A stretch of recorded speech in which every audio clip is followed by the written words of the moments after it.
Assalamualaikum warahmatullahi wabarakatuh. Perkenalkan, nama saya Ahla Kania Ajeng Mahalina Dika dari Prodi Bimbingan dan Konseling semester 6.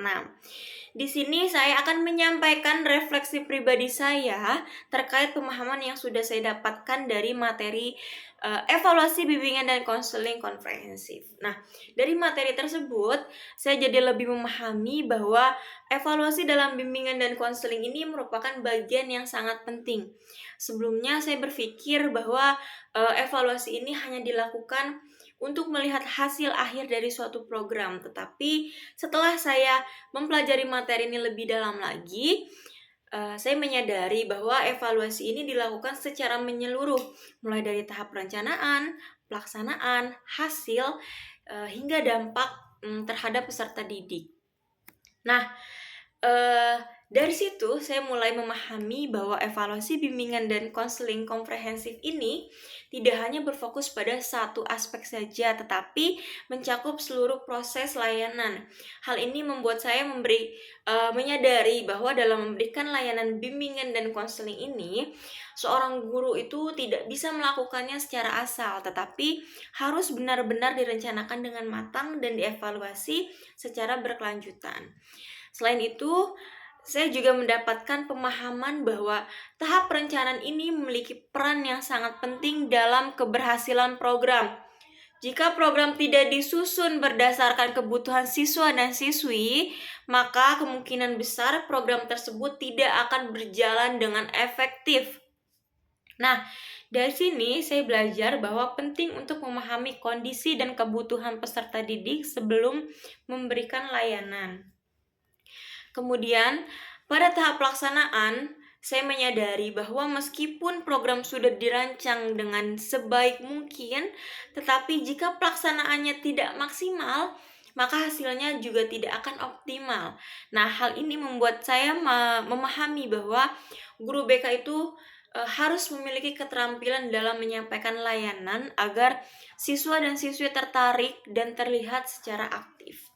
Selanjutnya, pada bagian hasil dan dampak ini, saya jadi lebih memahami bahwa layanan bimbingan dan konseling ini tidak hanya memberikan perubahan dalam jangka pendek, tetapi juga memiliki perubahan pengaruh jangka panjang terhadap perkembangan siswa dan siswi. Misalnya, perubahan sikap, peningkatan kepercayaan diri, serta kemampuan dalam mengambil keputusan. Nah, hal ini menunjukkan bahwa peran bimbingan dan konseling ini sangat penting dalam membantu perkembangan siswa dan siswi secara menyeluruh. Dari materi tersebut, saya juga memahami bahwa tujuan evaluasi ini bukan untuk mencari kesalahan, tetapi melainkan untuk mengetahui kekurangan dan melakukan perbaikan. Ini menjadi hal yang penting bagi saya, karena sebelumnya saya menganggap evaluasi ini sesuatu hal yang menakutkan, tetapi ternyata evaluasi ini justru membantu kita untuk berkembang dan meningkatkan kualitas layanan bimbingan dan konseling. Saya juga belajar bahwa evaluasi ini harus dilakukan secara sistematis dan berdasarkan data. Artinya, semua penilaian ini harus didukung oleh bukti nyata seperti angket, observasi, maupun wawancara. Nah, hal ini penting agar hasil evaluasi ini menjadi lebih objektif dan bisa dipertanggungjawabkan. Selain itu, saya juga memahami bahwa evaluasi ini memiliki banyak manfaat, baik bagi siswa, guru BK, maupun sekolah. Bagi siswa, evaluasi ini membantu mereka mendapatkan layanan yang lebih sesuai dengan kebutuhan. Dan bagi guru BK, evaluasi ini menjadi bahan untuk memperbaiki suatu program. Dan bagi sekolah, evaluasi ini dapat meningkatkan kualitas pendidikan secara keseluruhan. Secara pribadi, saya merasa bahwa materi ini sangat bermanfaat dan membuka wawasan saya tentang pentingnya evaluasi dalam bimbingan dan konseling.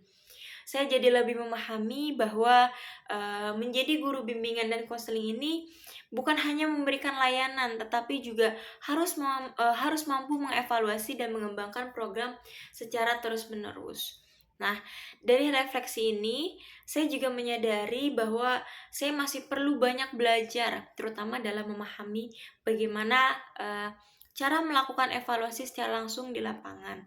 Dan tidak hanya memahami teori saja, tetapi juga bagaimana menerapkannya dengan baik.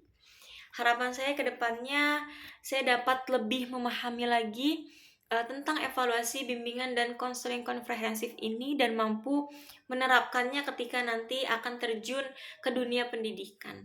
Dan saya pun berharap bisa menjadi guru bimbingan dan konseling yang tidak hanya menjalankan program saja, tetapi juga harus memperbaiki diri melalui evaluasi.